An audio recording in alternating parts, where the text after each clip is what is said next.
Sükut yine sinemi sıkır.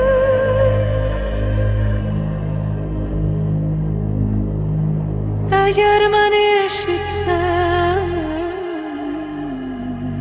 sadece dinle.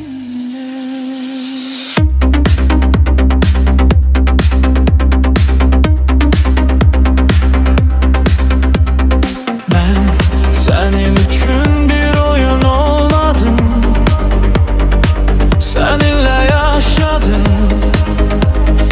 seninle nefes aldım. Her sözüne inandım, seni yanıltmadan mukaddes kimi korudum. Gözlerimde ışığı görürdüm, bu karanlıkta iten de bile mükemmel olmağını istemedim. Sadece sana lazım olmak istedim. Yüreğim kışkıranda sustum, içim parçalananda dözdüm. Eğer ben sevdimse niye bu kadar hele de canım yanır de. Derişidi sen dereyan, bu sede sede sevdim bak.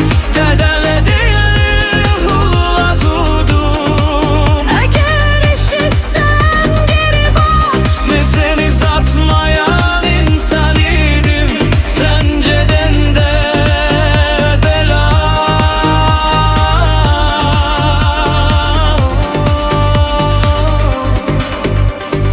Ben senin gece olmadım, çünkü seherin olmak istedim.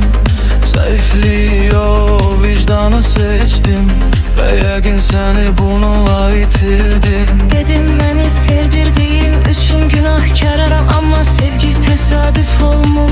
Eğer bu sadece hormon idiysen niye geceler hele de ağlayıram. Ne lanet edirəm, ne de çağıram, sadece senin üçün bir ışık saxladım. Qayıtmasan belə, qoy o ışık səni xilas etsin məni.